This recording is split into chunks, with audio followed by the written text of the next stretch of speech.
بسم اللہ الرحمن الرحیم۔ السلام علیکم ورحمۃ اللہ وبرکاتہ۔ میں آپ کو خوش آمدید کہتا ہوں لیکچر نمبر 9 میں۔ جیسا کہ آپ کو معلوم ہے الحمدللہ ہمارا یہ سفر جو فہم عقائد و اعمال آن لائن کورس ہے یہ چلتے چلتے 9ویں لیکچر تک پہنچ چکا ہے۔ عقائد کی معاملات، عقائد کی ابحاث، عقائد کے سبجیکٹس ہمارے کمپلیٹ ہو گئے۔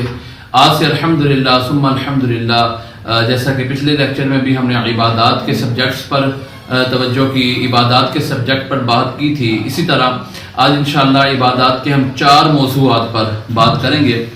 آج کا ہمارا پہلا موضوع ہے تیمم کا بیان، دوسرا ہمارا جو موضوع سخن رہے گا وہ ہے نجاستوں کا بیان، تیسرا اذان و اقامت کا بیان، اور آخر میں بڑا ہی انفارمیٹیو ایک سبجیکٹ نمازوں کی فرضیت اور اس کی تعداد کا بیان۔ اللہ تعالیٰ سے دعا ہے اللہ تعالیٰ ہمیں دین کی سمجھ عطا فرمائے۔ چلے شروع کرتے ہیں لیکچر نمبر 9 کا پہلا موضوع تیمم کا بیان۔ طریقہ کار آپ کو معلوم ہے، سوالات پڑھتا ہوں، ڈیٹیل کی چیزوں کو ہم بعد میں ڈسکس کرتے ہیں یا بہت مشکل چیزوں کو ہم ڈسکس کرتے ہیں، ورنہ جواب پڑھ کے ہم آگے گزر جاتے ہیں۔ سوال نمبر 1 یہ ہے کہ تیمم کسے کہتے ہیں؟ جواب ہے جب انسان نے وضو یا غسل کرنا ہو اور اس کے لیے پانی استعمال کرنا ممکن نہ ہو۔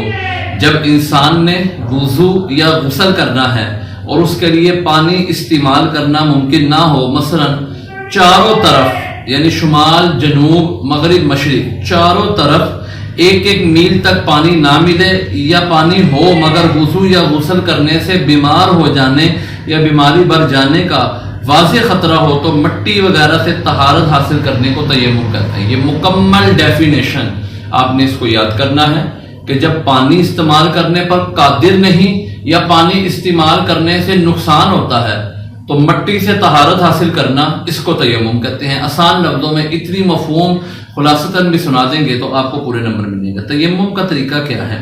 جواب یہ ہے کہ پاکی حاصل کرنے کی نیت کر کے مٹی وغیرہ پر دونوں ہاتھ رکھے، پھر گرد لگنے کی صورت میں ہلکے سے جار کر پورے چہرے پر ملے اور داڑھی کا خلال کرے، پھر دوبارہ مٹی پر ہاتھ رکھے اور بائیں ہاتھ کو پورا دائیں بازو پر کوہنی سمیت اور دائیں ہاتھ کو پورے بائیں بازو پر کوہنی سمیت اور انگلیوں کا خلال کرے۔ کیا طریقہ کار ہے؟ مٹی کی جنس ہے۔ اب ادھر میری طرف دیکھیے گا توجہ کے ساتھ، آپ نے مٹی پہ ایسے ہاتھ رکھنا ہے، ہاتھ رکھنے کے بعد ایسے ایسے جارنا ہے، ایسے ایسے جارنے کے بعد ان دونوں ہاتھوں کو اپنے چہرے پر پھیر لینا ہے اور داڑھی کا خلال کر لینا ہے۔ جن کی داڑھی نہیں ہے وہ ایسے ہی ہاتھ پھیر لیں خالی۔ اس کے بعد دوبارہ آپ نے ایسے ہاتھ لینا ہے، ایسے ایسے کرنا ہے، اس کو ایسے اور اس کو ایسے کر لینا ہے۔ اس طرح آپ کا تیمم کمپلیٹ ہو جائے گا۔ یہ تیمم کا مختصر سا طریقہ ہے۔ الفاظ میں بیان کر دیں تو چند الفاظ میں یہی بنے گا کہ مٹی لے کر پہلے چہرے کا مسح کرنا ہے، پھر دوسری بار مٹی لے کر بازو وغیرہ کا مسح کرنا ہے۔ اگر چہرے اور دونوں بازوؤں کا معمولی سا حصہ بھی ہاتھ پھیرنے سے رہ جائے گا تو تیمم نہیں ہوگا۔ یہ تو ہم پہلے بھی بات کر چکے ہیں۔ وضو کے دوران بھی اگر کوئی بھی حصہ رہ گیا تو وضو نہیں ہوتا، اس طرح تیمم کرتے کوئی حصہ رہ گیا جس کو دھونا فرض تھا تو تیمم نہیں ہوگا۔ تیمم کن چیزوں سے کر سکتے ہیں؟ انہوں نے ڈیٹیل کے ساتھ لکھا ہوگا، آپ نے ایک آسان سا لفظ کہنا ہے کہ ریت کے ساتھ، مٹی، چونے کے ساتھ، انہوں نے لکھا ہوا ہے، لیکن آپ نے کہنا ہے ہر وہ چیز جو زمین کی جنس سے ہے اور اس پر تیمم کرنا درست ہو جائے گا۔ تیمم کن چیزوں سے ٹوٹ جاتا ہے؟ تیمم ان چیزوں سے ٹوٹ جاتا ہے جن سے وضو ٹوٹ جاتا ہے، کیونکہ تیمم جو ہے یہ وضو کا جو ہے وہ آپ سمجھ لیں کہ نائب ہے۔ وضو نہ ہو تو پھر تیمم کیا جا سکتا ہے۔ جن جن چیزوں سے وضو ٹوٹتا ہے ان چیزوں سے تیمم بھی ٹوٹ جاتا ہے، لیکن ایک چیز کا خیال رکھیں، ایک ایکسٹرا چیز ہے تیمم میں، وہ یہ کہ پانی ملنے سے بھی تیمم ٹوٹ جاتا ہے۔ اگر کسی نے اس وجہ سے تیمم کیا کہ چاروں طرف 1 میل کے فاصلے پر پانی نہیں موجود تھا، اس نے مٹی سے تیمم کیا، اب تیمم کیا ہی تھا کہ اسے خبر پہنچی تو پانی فلاں جگہ قریب میں ہی آ گیا ہے، تو اس صورت میں اس کا تیمم ٹوٹ جائے گا اور وہ وضو کر کے نماز پڑھے گا۔ لہذا جن چیزوں سے وضو ٹوٹتا ہے ان سے تیمم ٹوٹ جاتا ہے، لیکن پانی سے بھی تیمم ٹوٹ جاتا ہے۔ اگلا یہ ہے کہ اگر وضو کرنا ممکن ہو تو تیمم کر کے نماز پڑھنا کیسا؟ اس صورت میں تیمم کر کے نماز پڑھنا درست نہیں ہوگا۔ آگے انہوں نے ڈیٹیل کے ساتھ ایک مسئلہ مزید لکھا ہے، اس کی طرف جاننے کی ضرورت نہیں ہے، آپ نے صرف اتنا خلاصتاً پہ ہی رہنا ہے۔ اگر زخم وغیرہ پر پٹی باندھی ہو تو وضو کیسے کریں گے؟ پٹی اتار کر پانی بہائیں، اگر پانی بہانے سے تکلیف بھرنے یا دیر سے ٹھیک ہونے کا خطرہ ہو تو زخم والی جگہ پر مسح کرنے، یعنی گیلا ہاتھ پھیر لیں. یہ بھی ممکن نہ ہو تو پٹی پر مسح کرنے اور باقی جگہ کو پانی سے دھو لیں. اور پٹی دلوں سے بری رکھنا درست نہیں ہے. کسی کو یہاں پہ زخم ہو گیا، اب وہ وضو کس طرح کرے گا؟ پانی ڈالے گا تو زخم خراب ہوتا ہے، یا زخم دیر سے ٹھیک ہوتا ہے، تکلیف بھر جانے کا خدشہ ہے، تو اس میں یہ طریقہ کار ہے کہ پٹی کے اوپر جو ہے نا وہ گیلا ہاتھ پھیر لے. اگر اس سے بھی تکلیف ہوتی ہے تو صرف ہلکا سا خالی مسح کر لے تو اس سے بھی اس کا وضو کمپلیٹ ہو جائے گا. لیکن یہ یاد رکھے گا زخم اتنا ہے، اب بعض لوگ پٹی یہاں سے لے کر یہاں تک باندھ دیں تو سب پہ نہیں کرنا، جتنا حصہ اس کو صرف مسا کرے گا، باقیوں کو دھونا فرض رہے گا. یہ مسئلہ یاد رکھیے گا، ٹیسٹ کے پوائنٹ آف ویو سے کافی اہم رہے گا. کیا جرابوں اور موزوں پر مسح کر سکتے ہیں؟ جرابوں پر مسح نہیں کر سکتے، البتہ جو چمڑے کے بنے موزے ہیں ان پر مسح کرنا جائز ہے.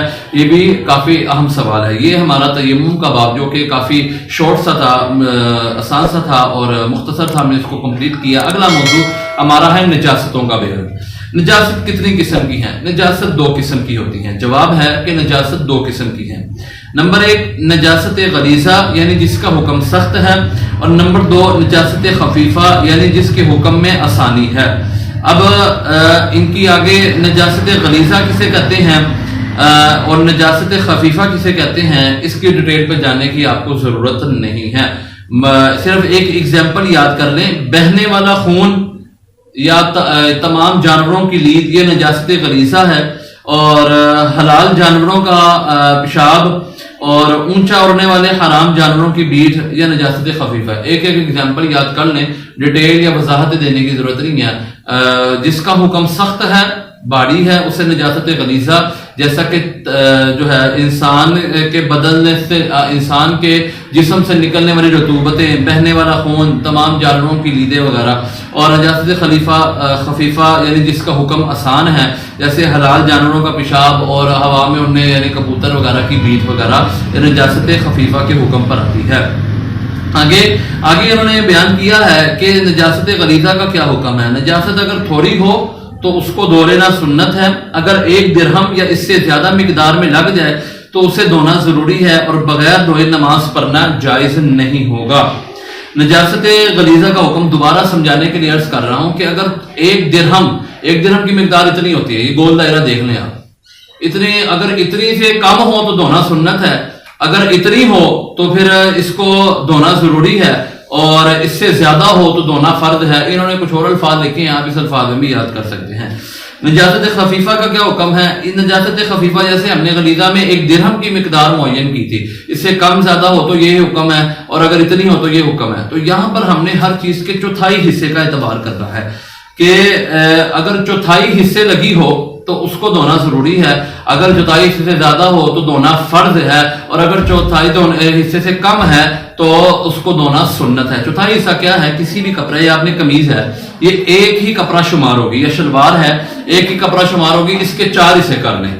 جیسے ہم نے سر کے 4 حصے کیے تھے نا، اس طرح اس شلوار کے بھی 4 حصے کر لیں. جب 4 حصے کر لیں گے تو اس میں سے اگر 1/4 سے زیادہ ہوگا تو یہ حکم ہوگا جو میں نے بیان کر دیا، کم ہوگا تو اس کو دھونا سنت ہے، اور اگر 1/4 ہو تو اس کو دھونا ضروری ہے. یہ اس کے احکامات ہیں. اگر اس میں کسی کو بھی کوئی بات نہیں سمجھ آئی تو آپ اس کو دوبارہ پوچھ سکتے ہیں، کوئی اس میں ایشو نہیں ہے. اگلا سوال ہے کہ جس چیز پر نجاست لگ جائے اسے پاک کیسے کریں؟ جواب، انہوں نے 3 طریقے ذکر کیے ہیں. ہم ڈیٹیل میں جانے کی بجائے صرف اتنی سی بات آپ ذہن میں رکھ لیں کہ جس چیز پر نجاست لگ جائے اس کو جب تک زائل نہیں کریں گے، جب تک وہ زائل نہ ہو، زائل ہونے کا مطلب ہے کہ جب وہ ضائع نہ ہو جائے، ختم نہ ہو جائے، تب تک وہ کپڑا پاک نہیں ہوگا. اب وہ اس کو 3 دفعہ نچوڑ لیں یا اس کو بہتے پانی میں رکھ لیں کہ پانی، اس کو بہنے والا پانی اس نجاست کو لے جائے. یہ 2 طریقے مختصر سے ہیں. بس خلاصہ کلام ہم یہ کہیں گے جب تک نجاست ہے تب تک وہ کپڑا پاک نہیں ہوگا، جب تک نجاست دور نہیں ہوتی. جب نجاست دور ہوگی تب اس کو کپڑا پاک ہو جائے گا. البتہ انہوں نے یہاں پہ ڈیٹیل لکھی ہے، 3-4 پوائنٹ لکھے ہیں جن کو پڑھ لینا ضروری ہے، لیکن ٹیسٹ کے پوائنٹ آف ویو سے اتنا ہی ہے کہ نجاست جب تک دور نہیں ہوگی تب تک کپڑا پاک نہیں ہوگا. ہمارا تیسرا موضوع، 2 ہمارے اہم موضوع کمپلیٹ ہو گئے. ہمارا تیسرا موضوع ہے اذان اور اقامت کا بیان. سوال یہ ہے، پہلا سوال کہ اذان کا کیا حکم ہے؟ جواب، فرض نمازوں کے لیے اذان سنت موقدہ ہے اور واجب کی طرح ضروری ہے. اور اذان و اقامت کے بغیر مسجد میں جماعت سے نماز پڑھنا مکروہ ہے، یعنی فرض نمازوں کے لیے اذان کہنا یہ سنت مؤکدہ ہے۔ اگلا، اذان کسے کہنی چاہیے؟ نماز کے لیے اذان وہی مرد کہہ سکتا ہے جو نماز کے اوقات جانتا ہو، اور مستحب ہے اذان کہنے والا عقل مند، نیک، صالح، عالم ہو، علم والا ہو۔ اب سوچنے کی بات یہ ہے کہ ہم نے یونیورسٹی کا، کالج کا، اسکول کا ہر کام کرنے میں آگے آگے بڑھنا ہے، لیکن آپ میں سے کوئی ایسا بچہ ہے یا ایسا کوئی بندہ ہے کہ جس نے کبھی اذان دی ہو؟ ذوق پیدا کرے، دین کے معاملات میں شوق پیدا کرے، اپنا رجحان، اپنا شوق، اپنا ولولہ دین کی طرف لے کر آئے، تو پھر ہی کامیابی ہے۔ اللہ تعالیٰ ہمیں سمجھ کی توفیق عطا فرمائے۔ اب آگے اس کے کچھ سوال ایسے ہیں کہ جو اذان کے طریقہ کار اور اذان کے معاملات کے مطابق ہیں، میں ان کو سکپ کر رہا ہوں، ان کو ہم چھوڑ رہے ہیں۔ صرف آپ نے 2 سوال یہ اس کے یاد کرنے ہیں اس چیپٹر کے، کہ اذان کا کیا حکم ہے، کہ اذان جو ہے فرض نمازوں کے لیے کہنا سنت موقدہ ہے، اذان کس کو کہنی چاہیے وہ آپ نے یاد کر لینا ہے، اور اذان کے الفاظ، جو تیسرا سوال وہ جو میں کہہ رہا ہوں آپ یاد کر لیں، آپ نے اکثر سنے ہوں گے، اللہ اکبر، اللہ اکبر، اللہ اکبر، اللہ اکبر، اشہد ان لا الہ الا اللہ، اشہد ان لا الہ الا اللہ، اشہد ان محمد رسول اللہ، اشہد ان محمد رسول اللہ، حی علی الصلاۃ، حی علی الصلاۃ، حی علی الفلاح، حی علی الفلاح، اللہ اکبر، اللہ اکبر، لا الہ الا اللہ۔ یہ اذان کے الفاظ ہیں، آپ نے ان کو یاد کر لینا، یہ بہتر ہے۔ آگے آخری ہمارا موضوع انتہائی دلچسپ اور انفارمیٹیو جو ہمارا سبجیکٹ ہے کہ نماز کی فرضیت اور تعداد کیا ہے۔ سوال نمبر 1، کس عمر میں نماز لازم ہو جاتی ہے؟ 7۔ جواب یہ ہے کہ 7 سال کی عمر میں نماز شروع کر دینی چاہیے۔ اگر بچہ 10 سال کی عمر میں نماز نہ پڑھے تو والدین سزا دیں، اور جب بچہ بالغ ہو جائے تو نماز فرض ہو جاتی ہے تو اس پہ زیادہ سختی کی جائے گی۔ اہم سوال ہے، ٹیسٹ کے پوائنٹ آف ویو سے بڑا اہم ہے، اور اس سے یہ پوچھا بھی جا سکتا ہے، بچہ بالغ کب ہوتا ہے؟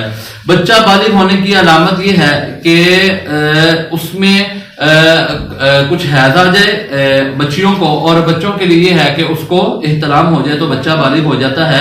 یہ کچھ چند علامات ہیں، ہم عمر کا اعتبار کریں گے ٹیسٹ کے پوائنٹ آف ویو سے، کیونکہ یہ کچھ ایسی چیزیں ہوتی ہیں جن میں بندہ تھوڑی سی حیا کرتا ہے، تو ہم حیا کو ہی کے دامن کو پکڑ کے رکھیں گے، اور ہم یہ کہیں گے کہ جب بچہ جو ہے وہ 15 سال کی عمر میں ہو جائے تو بچہ بالغ ہو جاتا ہے، اور لڑکی کی عمر 9 سال بھی بتائی گئی ہے، 10 سال، 11، 12 سال، کم از کم 9 سال بیان کی گئی ہے، یعنی جب اتنی عمر کو ہو جائے تو بچی بالغ ہو جاتی ہے۔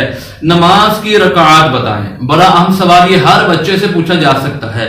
فجر میں کتنی سنتیں ہیں؟ فجر میں کتنے فرض ہیں؟ فجر کی 2 سنتیں، 2 فرض ہیں، اور نفل کوئی نہیں ہے۔ ٹوٹل 4 رکھتے ہیں، فجر کی ٹوٹل 4 رکھتے ہوگی، 2 سنتیں، 2 فرض۔ ظہر کی ٹوٹل 12 رکھتے ہیں، 4 سنتیں ہیں جو پہلے پڑھی جاتی ہیں، پھر 4 فرض ہیں، اور پھر 2 سنتیں ہیں جو بعد میں پڑھی جاتی ہیں، اور آخر میں 2 نفل ہیں، ٹوٹل 12 ہوں گے۔ عصر کی کتنی رکھتے ہیں؟ عصر کی 8 رکھتے ہیں، 4 سنتیں غیر مؤکدہ ہیں جو فرضوں سے پہلے پڑھی جاتی ہیں، اور 4 جو ہیں وہ فرض ہیں، ٹوٹل یہ 8 رکھتے ہو گئی۔ مغرب کی کتنی رکھتے ہیں؟ مغرب کی کل 17 رکھتے ہیں، پہلے 3 فرض پڑھیں گے، پھر 2 سنتیں پڑھیں گے، پھر آخر میں 2 نفل پڑھیں گے، یہ 7 رکھتے ہو گئی۔ اور عشاء کی یہ کتنی رکھتے ہیں؟ عشاء کی کل 17 رکھتے ہیں، 4 سنتیں غیر موقدہ جو فرضوں سے پہلے پڑھیں گے، پھر 4 فرض پڑھیں گے، اس کے بعد پھر 2 سنتیں پڑھیں گے، پھر 3 وتر پڑھیں گے، پھر آخر میں 2 نفل پڑھیں گے، ٹوٹل اس طرح کل 17 رکھتے ہو گئی۔ اور جمعہ کی کتنی رکھتے ہیں؟ یہ بڑا اہم سوال، جمعہ کی کل 14 رکھتے ہیں، ہم تو 2 فرض ہی سمجھتے ہیں نا، اور ہم 2 ہی فرض پڑھ کے نکلاتے ہیں، تو ٹوٹل 14 رکھتے ہیں، 4 سنتیں غیر موقدہ جو 2 فرضوں سے پہلے پڑھیں گے، پھر 2 فرض پڑھیں گے، پھر 4 سنتیں موقدہ پڑھیں گے، اور 2 سنتیں غیر موقدہ پڑھیں گے، اور آخر میں 2 نفل پڑھیں گے، یہ 14 رکھتے ہیں۔ یہ پورا چارٹ آپ نے اسی ترتیب کے ساتھ یاد کرنا ہے جس طرح میں نے آپ کو ذکر کیا۔ یہ دین سے محبت کی علامت ہے کہ آج ہم اپنی جو ہے رکعتوں کو بھی یاد کر رہے ہیں، اور دین سے بے رغبتی کی علامت ہے کہ ہمیں اپنی نمازوں کی رکعتوں کا ہی نہیں پتا کہ ہم کتنی رکعتیں پڑھتے ہیں۔ آج عیسائی یہودیوں کے پاس جائیں، ان کو اپنے دین کے بارے میں، اپنے جن پر وہ انہوں نے جس دین کے ساتھ وہ منسلک ہیں اس کے بارے میں ان کو تمام انفارمیشن ہے، لیکن ہمیں اپنے اسلام کے بارے میں ذرا سی بھی انفارمیشن نہیں ہے. یہ رکعتیں یاد کرنی ہے, ان کو سمجھنا ہے, اور جو کچھ میں نے بیان کیا اس میں اگر کسی بچے کی کوئی بات رہ گئی ہے تو واٹس ایپ کے گروپ کے ذریعے مجھ سے پوچھ سکتا ہے. اللہ تعالیٰ ہمیں سمجھ عطا فرمائے, دین کی سمجھ بوجھ عطا فرمائے. ملتے ہیں نئے لیکچر کے ساتھ, لیکچر نمبر 9 کے ساتھ, لیکچر نمبر 10 کے ساتھ. لیکچر نمبر 9 ہمارا کمپلیٹ ہوا. السلام علیکم ورحمۃ اللہ وبرکاتہ. جزاک اللہ.